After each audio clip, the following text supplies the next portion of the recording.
Mari berdoa sebelum kita membaca merenungkan firman-Nya. Kami datang dalam ucapan syukur di hadapan-Mu ya Tuhan, terima kasih banyak. Kalau Tuhan beri kesempatan kami beribadah, memuji, memuliakan nama-Mu, dan tiba waktunya bagi kami untuk membuka firman-Mu.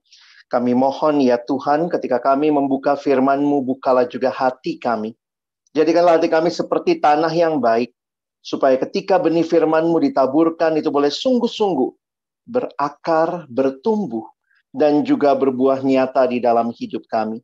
Berkati hamba-Mu yang menyampaikan, semua kami yang mendengar, Tuhan tolong agar kami bukan hanya jadi pendengar yang setia, tapi mampukan dengan kuasa dan pertolongan dari Roh-Mu yang kudus, kami dimampukan menjadi pelaku-pelaku firman-Mu di dalam hidup kami. Bersabdalah ya Tuhan, kami anak-anak-Mu, sedia mendengarnya. Di dalam satu nama yang kudus, nama yang berkuasa, nama Tuhan kami Yesus Kristus, kami menyerahkan pemberitaan firman-Mu. Amin. Shalom, selamat siang Bapak Ibu Saudara yang dikasihi dalam Tuhan Yesus Kristus. Siang hari ini topik kita sebuah topik yang sebenarnya cukup besar ya. Kenapa saya katakan cukup besar? Karena ini ada dua tema besar yang sebenarnya harusnya dibahas dalam kaitan satu sama lain. Jadi memang dalam waktu yang terbatas, saya mungkin hanya akan highlight beberapa hal yang saya pikir ini bisa menjadi pengantar untuk kita lebih dalam lagi ya, merenungkan, memikirkan bagaimana the Industrial Revolution and the Christian family. Situasi yang kita hadapi ya nggak mudah gitu ya, tantangannya nggak mudah, dan termasuk yang terjadi dengan keluarga-keluarga Kristen ya.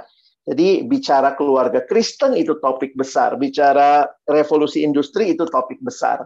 Nah, saya coba ikuti alurnya, maka yang pertama waktu bicara tentang revolusi industri, sebenarnya bukan lagi bersiap ya, ini kita sudah ada di dalamnya, sudah masuk, dan saya kadang suka kumpulin infografis seperti ini, karena memberikan capture bagi kita, seperti apa realita yang sedang kita masuki dengan revolusi industri 4.0.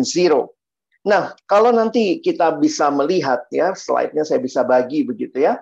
Kalau Bapak Ibu Saudara melihat berbagai peluang tantangan di dalam era industri 4.0, maka saya mengutip seorang sosiolog yang mengatakan dengan kalimat yang menarik.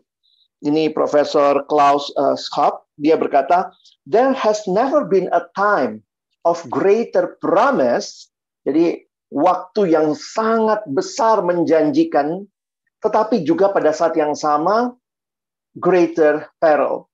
Ya, ini bicara bahaya yang besar begitu ya. Kita ada dalam satu masa di mana tantangan peluangnya itu sangat menjanjikan, tetapi juga pada saat yang sama bahayanya juga begitu serius. Dan saya pikir situasi pandemi yang memaksa kita harus menggunakan teknologi dalam bekerja, dalam pendidikan begitu ya, ini berdampak pasti ya. Jadi kalau kita bicara pandemi ini punya dampak, oh sudah pasti untuk anak-anak kita yang studi, untuk teman-teman yang harus work from home ya, dan juga bahkan ini juga menjadi masalah kerohanian ya, dengan ketika kita harus sama-sama ibadah online seperti ini. Jadi tidak bisa tidak, kita sedang ada dalam satu era di mana perkembangan teknologi itu tidak terelakkan, dan revolusi industri menjadi bagian yang mewarnai perjalanan kehidupan gereja juga, termasuk keluarga Kristen. Nah, sebentar ya, slide saya sedang macet sebentar. Oke. Nah, kalau Bapak Ibu Saudara memperhatikan perkembangan dari revolusi industri 4.0, bahwa kita tahu bahwa sebenarnya dalam revolusi industri pertama, yang dalam sejarah biasanya orang mengkaitkan dengan apa yang terjadi di Inggris pada waktu itu, maka sekarang sudah masuk ke dalam revolusi industri 4.0 ya. Secara sekilas kalau kita perhatikan, kira-kira gambarnya bisa menolong kita melihat ya, bahwa ini revolusi industri pertama bermula di Inggris abad ke-18. Sampai revolusi industri 4.0, beberapa ahli melihat ini mulainya di Jerman, dan ini masuk ke dalam perkembangan yang jauh lebih pesat lagi. Bagaimana penggunaan rekayasa intelijensia dan Internet of Things ke dalam sistem yang bernama Smart Factory. Dan kembali lagi saya mengutip Profesor Klaus Haft, dia mengatakan the fourth industrial revolution will affect the very essence of our human experience. Saudara, ini menjadi realita yang kita lihat. Misalnya ketika banyak terjadi otomatisasi, maka ada sekian banyak orang yang kehilangan pekerjaan atau harus mengganti pekerjaan. Wah, ini jadi menarik ya, sehingga secara sederhana kita bisa melihat bahwa teknologi perubahan dalam era itu selalu punya dua faktor ya, ada hal positif, ada hal yang negatif. Nah, dalam waktu yang singkat saya pikir tidak bisa kita telaah semua, tetapi ini ada beberapa poin yang bisa kita pikirkan ya, apa artinya ini bagi kita dan bagi dunia. Nah, Bapak Ibu Saudara bisa melihat ya di slide saya, berarti ada pengembangan industri, ekonomi, ya itu selalu pasti terkait. Ada masalah sistem pendidikan dan seterusnya ya.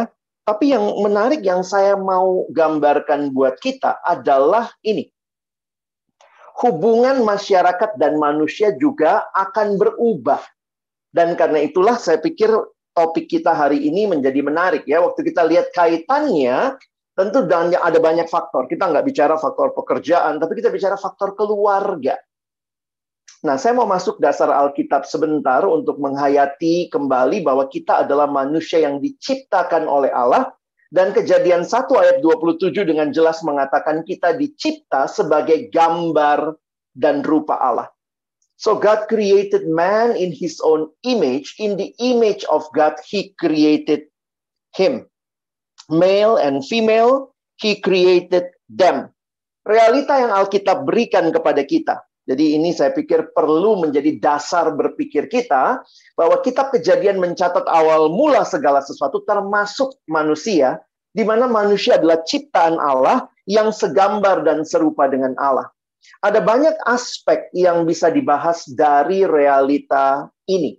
Tetapi saya mau angkat dua aspek penting yang saya pikir sebenarnya akarnya satu. Manusia adalah makhluk relasional. Dari mana kita pelajari itu?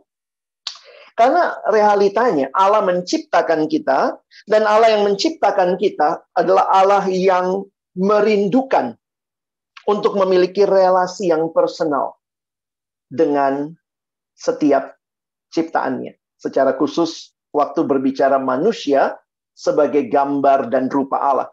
Jadi konsekuensi kita adalah gambar dan rupa Allah, kita tuh makhluk yang relasional. Relasi yang pertama dan terutama adalah relasi dengan Allah. Makanya kalimat dari Nicky Gamble, seorang teolog di Inggris berkata, pria dan wanita diciptakan untuk hidup dalam hubungan dengan Allah. Tanpa hubungan tersebut akan selalu ada rasa lapar, sebuah kekosongan, dan sebuah perasaan yang hilang. Karena itu menarik, waktu kita mengevaluasi semua relasi-relasi manusia, ternyata semua relasi kita tuh punya dua sifat ya. Terbatas dan tidak pernah sungguh-sungguh bisa memuaskan sempurna. Makanya kalimat berikut jadi menarik ya. Tidak ada satupun hubungan manusia ya, hubungan dalam realita manusia yang dapat memuaskan. Tentu waktu haus, minum ya, relasi sama air memuaskan. Tapi apakah habis minum air nggak haus lagi? Ternyata tidak. Kita selalu ada ketidakpuasan. Lalu yang kedua, tidak ada satupun hubungan manusia yang dapat terus bertahan. Apakah ada yang punya suami, istri yang nggak bisa meninggal? Orang tua saya tidak pernah bisa meninggal gitu ya. Itu membuat kita menyadari bahwa ternyata semua relasi itu ada batasnya dalam kaitan manusia. Nah, kalau demikian, kenapa di hati kita selalu pingin relasi yang memuaskan, selalu pingin relasi yang everlasting? Itu hanya menunjukkan bahwa kita diciptakan untuk hidup dalam hubungan dengan Allah. Ada satu pribadi yang kekal dan bisa memuaskan kita, yang di dalam Dia kita memperoleh makna hidup, tujuan hidup. Makanya sekali kita memiliki hubungan dengan Allah, maka tujuan, arti hidup akan semakin jelas. Manusia itu hanya menemukan kepuasan sejati di dalam penciptanya. Jadi ingat baik-baik, di tengah-tengah revolusi yang terjadi, bahkan ketika kita melihat teknologi-teknologi yang merendahkan kemanusiaan, saya pikir kita harus waspada. Dan apakah itu bisa memuaskan? Sekarang udah cari berbagai bentuk ya, sampai kadang bingung juga ya. Apakah itu memuaskan? Ternyata semua itu hanyalah bayangan dari sebuah realita yang kita butuhkan, yaitu Allah Sang Pencipta kita. Nah, ini yang pertama. Yang kedua, manusia punya relasi bukan hanya dengan Allah, tetapi dengan sesama. Setelah Allah menciptakan manusia baik, dikatakan sungguh amat baik, maka pertama kali di Alkitab kita muncul kata tidak baik di Kejadian 2 ayat 18. Perhatikan kalimatnya. Tuhan Allah berfirman, tidak baik kalau manusia itu seorang diri saja. Aku akan menjadikan penolong baginya yang sepadan dengan dia. Teman-teman, ayat ini bukan hanya bicara pacar-pacaran, tapi ayat ini sebenarnya berbicara kemanusiaan secara mendasar. Apa yang bisa kita pahami? Manusia makhluk sosial itu bukan hanya sekadar teori sosiologi, tetapi itulah realita manusia yang Allah ciptakan sebagai gambar dan rupanya, sebagaimana Allah kita adalah Allah Tritunggal yang berelasi dalam kekekalan Bapa, Anak, dan Roh, maka manusia yang dicipta tidak bisa hidup sendiri, tetapi membutuhkan manusia lain yang dikatakan penolong yang sepadan dengan dia, yang berarti sesama manusia. Jadi Allah yang menciptakan kita, Allah yang menghendaki manusia untuk saling mengasihi. Karena itu dengan tepat Pendeta John Stott mencoba merangkum realita ini. Sebagaimana ikan dibuat untuk air, umat manusia dibuat untuk kasih. Untuk mengasihi Allah dan mengasihi sesama kita. Kalimat ini jadi penting juga ya, dari Pendeta Eugene Peterson. Kita ini adalah sebuah komunitas. Kita tidak pernah hidup sendiri dan bagi diri sendiri. Kita dilahirkan di dalam komunitas, kita tinggal di dalam komunitas, kita meninggal di dalam komunitas. Natur manusia bukanlah hidup menyendiri. Karena itu kalau kita baca di Alkitab, ternyata banyak sekali kata saling. Iya, kalau teman-teman lihat di Alkitab, ada banyak kata one another. Saling mengaku dosa, saling mendoakan, saling melayani. Karena inilah gambaran Allah, bukan hanya gambaran gereja, tetapi sebenarnya inilah gambaran kemanusiaan kita yang diciptakan membutuhkan satu sama lain. Memang gereja menjadi tempat di mana Allah membaharui. Karena dunia sudah tidak bisa dengan indah mempraktekkan saling menerima, saling mengampuni. Maka Allah mulai pembaharuan di dalam gerejanya. Ketika kita diselamatkan, kita dibawa masuk dalam sebuah keluarga baru. Yang di dalamnya ya kita bisa menikmati ini semua. Kurang banyak. Nih, saya tambahin ya. Silakan Bapak Ibu screenshot. This is church. Inilah seharusnya gereja. Gereja itu bukan individual, tetapi di dalamnya terjadi one anothering. Jadi, nah, mungkin saya pause di sini ya. Allah memang menciptakan manusia dalam relasi yang indah satu sama lain pada awalnya. Dan disinilah kita melihat di mana letaknya teknologi. Di dalam pembahasan tentang teknologi, saya paling suka satu definisi yang sederhana. Apa itu teknologi? Teknologi adalah perpanjangan dari hubungan-hubungan manusia. Perpanjangan ini maksudnya extension dari manusia, baik dalam relasinya dan seterusnya, maka ini menjadi hal yang menarik. Bahwa perpanjangan ini bukan berarti menggantikan. Tetapi harusnya perpanjangan ini memaksimalkan potensi-potensi yang sudah ada, relasi-relasi yang seharusnya ada.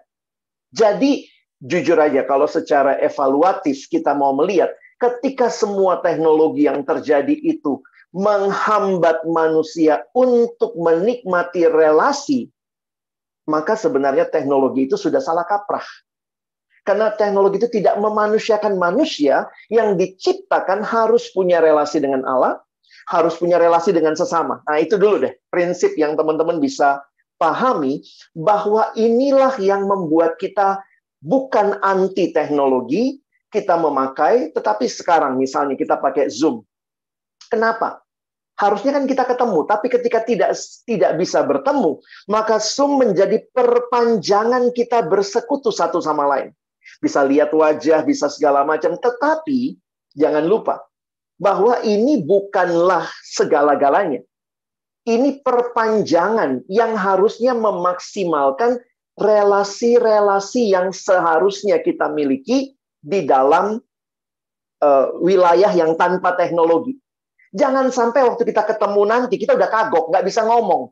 Kalau di Zoom aja, ayo silakan teman-teman, apa kabar? Tapi waktu ketemu kita jadi kita grogi, nggak bisa lagi ngomong satu sama lain. Saya pikir teknologi sudah tidak mencapai tujuannya. Jadi somehow masalahnya memang bukan di teknologinya seringkali, tetapi di manusia yang menggunakan teknologi untuk apa? Kalau saudara ternyata lebih ramah di teknologi, waktu ketemu langsung tidak ramah, something wrong. Ketika saudara dan saya misalnya di dalam teknologi bisa pakai filter, ya bisa bikin muka agak cantik pakai virtual background, tetapi kemudian kita menutupi realita diri kita di hadapan orang lain, saya pikir itu something wrong juga. Jadi kalau kita mau mengevaluasi perkembangan teknologi, nah ini memang banyak diskusi ya, sejauh mana itu menjadi extension dari relasi-relasi manusia yang di dalamnya harusnya memperkaya relasi itu, bukan menggantikan atau bahkan lebih gila lagi, meniadakan realita itu. Sekarang ada fenomena ya, gereja metaverse. Gimana saudara melihatnya? Ya, orang gerejanya pakai avatar, bisa pilih mau jadi cowok, mau jadi cewek, silahkan. Mau duduk di mana, mau dari sudut pandang mana, ketemu sama orang lain pun kita dalam avatar dan seterusnya. Nah, ada hal-hal yang saya harus ingatkan bahwa teknologi harusnya kembali memaksimalkan desain awal Allah yang menciptakan kita untuk terhubung satu sama lain dan juga terhubung dengan Tuhan pastinya. Nah, prinsipnya sudah jelas. Dari situlah kita lihat keluarga, ya. Makanya kalau kita lihat memang sebenarnya waktu Tuhan ciptakan, keluarga juga harusnya menjadi tempat yang paling pertama seseorang mengalami relasi-relasi yang indah itu. Tapi kan kita tahu juga ya bahwa di dalam Alkitab Kejadian 3, manusia jatuh dalam dosa, dan ingat, maka dosa pertama kali juga merusak keluarga, ya. Tentu bukan keluarganya Bart Simpson, tapi keluarganya Adam dan Hawa. Suami menyalahkan istri, istri menyalahkan kondisi mungkin gitu ya. Lalu kemudian kita lihat lagi ada abang tega bunuh adiknya begitu ya. Dan inilah realita yang kita lihat juga di dalam dunia yang jatuh dalam dosa. Jadi lihat, kita punya kebutuhan relasi, tetapi ketika jatuh dalam dosa itu tambah parah. Karena relasi-relasi itu menjadi relasi yang akhirnya saling menyakiti. Dan kemudian tidak jarang juga kalau bicara keluarga, ada yang berakhir dengan harus berpisah. Walaupun kekristenan menolak perceraian, tetapi realitanya banyak orang yang akhirnya memilih untuk ya sudah berpisah saja.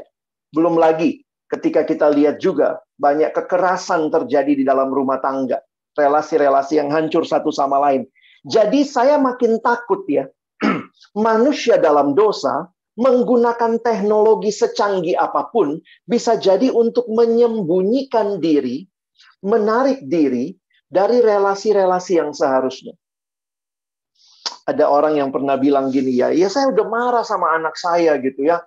Oh gitu, iya saya tulis di status. Oh gitu marahnya sekarang ya. Dia merasa dia sudah marah waktu dia tulis di status begitu ya. Ya anak saya lihat kok. Tadi saya lihat dia lihat kok status saya ini karena udah besar ya, mamanya udah tua, anaknya juga. Jadi akhirnya orang tidak lagi berbicara langsung, menegur itu menjadi sesuatu yang Pokoknya kita cari aman. Mau enak negurnya di medsos aja. Nanti biar dia tersinggung kalau lihat status saya. Ampun ya, bahwa manusia melarikan diri dari relasi-relasi yang seharusnya dibangun. Nah, karena itu ada kutipan menarik ya. The nearest thing to heaven on earth is a happy Christian home. Wah, indah sekali ya. The nearest things to heaven is the happy Christian home. Nah, teman-teman yang dikasihi dalam Tuhan Yesus Kristus, walaupun kita sudah jatuh dalam dosa, relasi-relasi begitu mengerikan satu sama lain. Teknologi bisa dipakai menjadi cara bersembunyi dari relasi yang harusnya kita bangun. Tapi bersyukur, di dalam Kristus kita dibaharui. Maka perhatikan ketika Paulus menulis pembaharuan yang terjadi karena Kristus di Efesus pasal yang keempat, langsung dia lanjutkan bagaimana pembaharuan itu nyata di dalam relasi apa? Keluarga. Ya, kita nggak baca ayatnya ya, tetapi ini kunci yang menarik dalam Efesus 5 ayat 21. Paulus mengingatkan kepada keluarga, dan rendahkanlah dirimu seorang kepada yang lain di dalam takut akan Kristus. Lalu sesudah ayat ini, Paulus mulai membahas bagaimana relasi yang dibaharui. Ya, pertama, relasi suami dengan istri. Kata kuncinya istri apa? Tunduklah. Kata kuncinya suami, kasihilah. Ya, jadi ini suami yang mengasihi, istri yang tunduk. Jadi bukan suami yang menyakiti, istri yang tanduk. Ya, kan ayatnya bukan gitu ya. Hai istri, tanduklah suamimu, bukan ya. Nah, jadi saya menghayati kalau kita perhatikan, maka ini relasi yang dibaharui. Maksudnya kenapa saya cerita dalam Kristus ada pembaharuan? Supaya saudara sendiri mengingat bahwa memang walaupun kita sudah jatuh dalam dosa, realita dunia begitu menyedihkan, tapi bagi kita keluarga Kristen, ini menjadi perjuangan hidup baru kita. Istri yang tunduk, suami yang mengasihi. Dalam relasi orang tua anak, perhatikan Efesus 6 lanjutannya. 2 kata kunci untuk anak. Anak, taatilah orang tuamu di dalam Tuhan, dan hormatilah ayahmu dan ibumu. Ini anak. Bagaimana orang tua? Hai bapak-bapak, ayat 4. Janganlah bangkitkan amarah dalam hati anak-anakmu. Kata kunci kedua, didiklah mereka di dalam ajaran dan nasihat Tuhan. Saya pikir ini menggemakan kembali apa yang ditulis di dalam Amsal 22.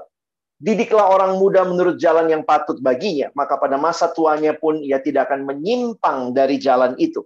Jadi mari kita melihat, kalau kita tadi belajar industri 4.0, teknologi dan semua perkembangannya, itu manusia buat untuk apa?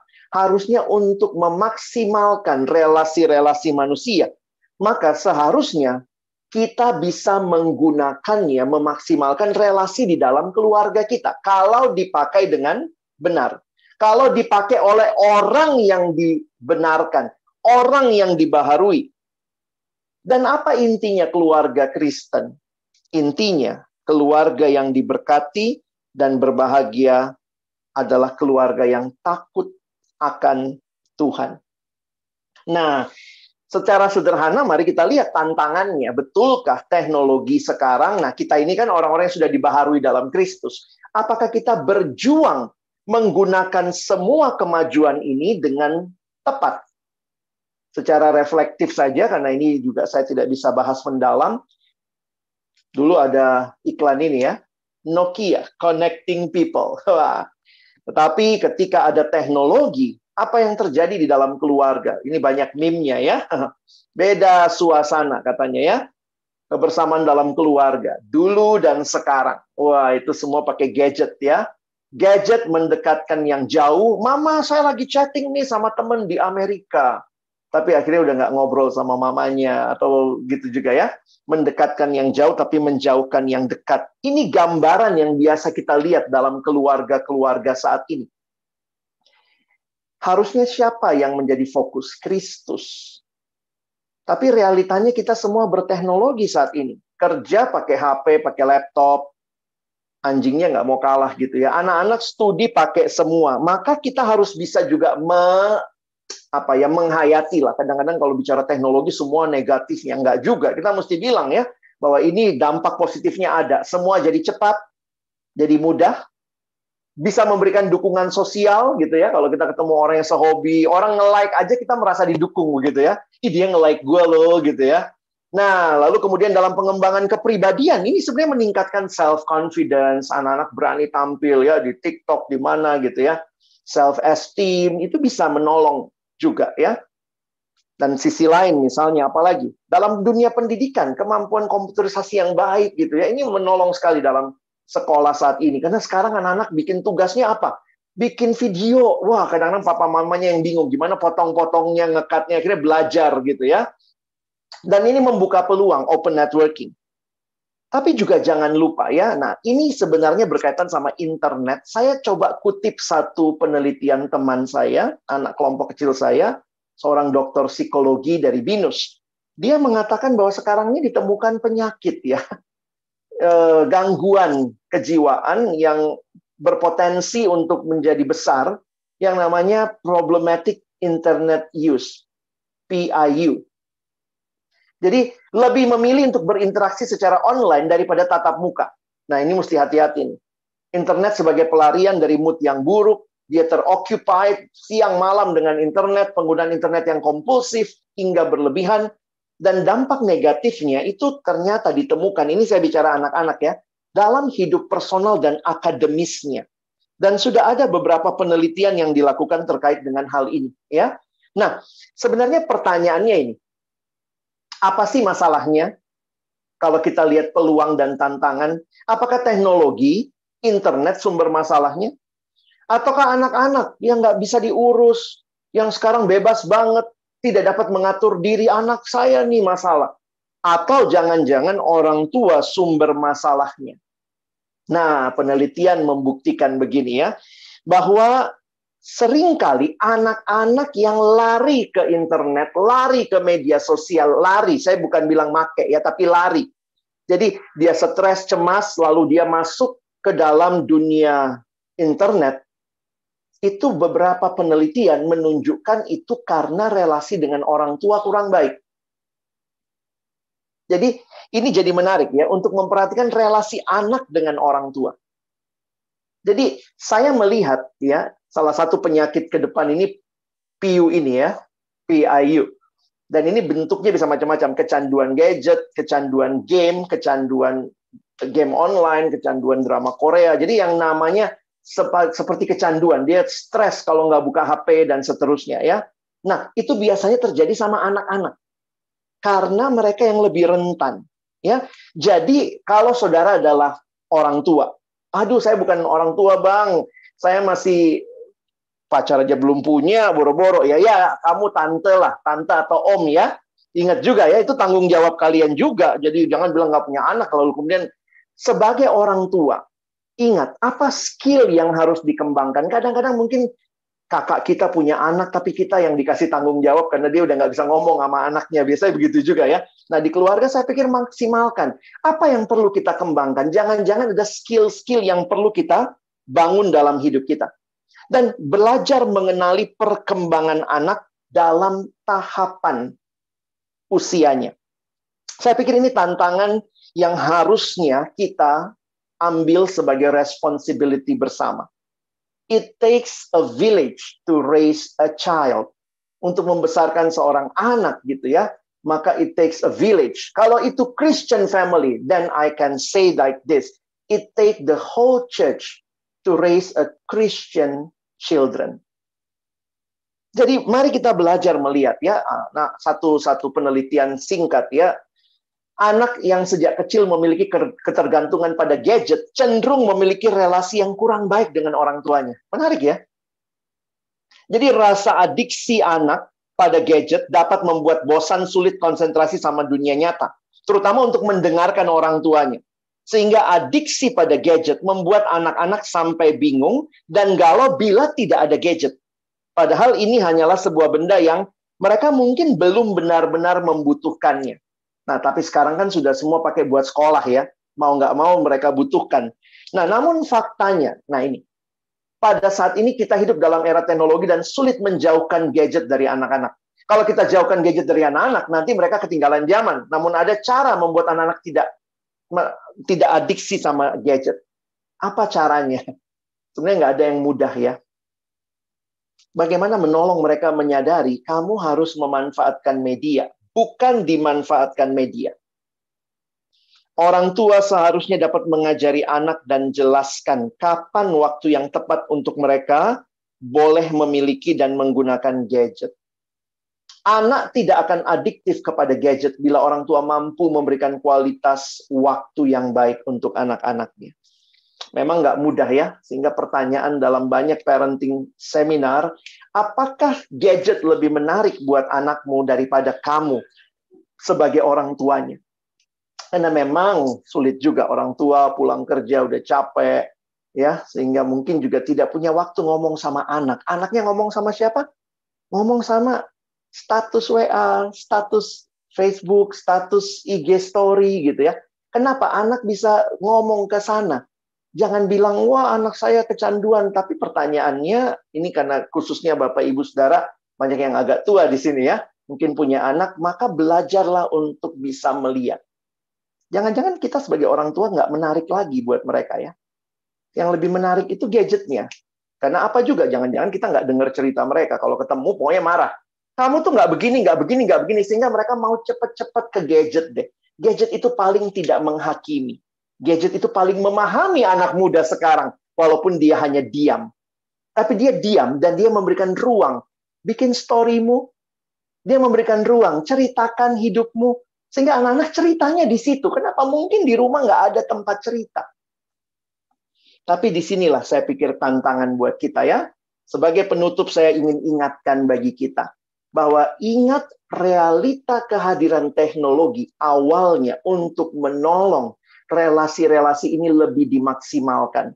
Betapa indahnya ketika anak punya HP tidak membuang percakapan dengan orang tua. Karena bukan itu tujuan HP diberikan. Akhirnya dia nggak ngomong lagi sama mama papanya. Atau mama papanya pun juga mungkin sudah kasih HP, sudah merasa selesai tanggung jawab. Saya bisa kontrol. Kamu di mana sekarang? Balas WA papa sekarang juga. Begitu ya. Sehingga tidak ada realita relasi-relasi yang terjadi. Ingat baik-baik. Teknologi tidak bisa memeluk anak Anda. Teknologi tidak bisa membelai rambut anak Anda. Hanya Anda yang bisa melakukannya. Maka apa tanggung jawab kita? Saya pikir ini ya, pentingnya teladan. Ayat yang kita baca tadi, ingat? Sebenarnya kata yang menarik adalah kata train up. Jadi bukan teach. Dalam terjemahan aslinya tidak dipakai kata ajari. Karena memberi pengajaran hanya berkaitan dengan pengetahuan. Tetapi didiklah dipakai kata train up. Jadi di sini ada disiplin, di sini ada training, di sini ada teladan. Karena apa? Anak muda ikutin teladan orang tua. Dalam mitologi Yunani ada dua orang yang lihat cermin ya. Satu Narsisius. Dia lihat bayangannya, itu kan kayak cermin ya, tapi kemudian dia jatuh ke air dan mati. Satu lagi yang namanya Perseus. Dia melawan Medusa, karena semua yang melihat Medusa jadi batu. Dia pakai cermin. Dan waktu Medusa mau lihat dia pakai cermin itu. Medusa lihat dirinya di cermin, Medusa jadi batu. Ini contoh bagaimana teknologi tidak kita buang, tapi kita manfaatkan. Jangan seperti Narsisius, yang teknologi itu membuat orang makin individualis dan jatuh ke dalam air dan mati. Tapi seperti Perseus, yang bisa memaksimalkan teknologi justru untuk hal yang tepat. Nah, mungkin sebagai penutup bisa lihat ini ya. Kadang-kadang tanpa kita sadari, inilah sebuah bangsa, bahkan sebuah dunia yang terdiri dari kumpulan negara, masyarakat, keluarga, dan individu.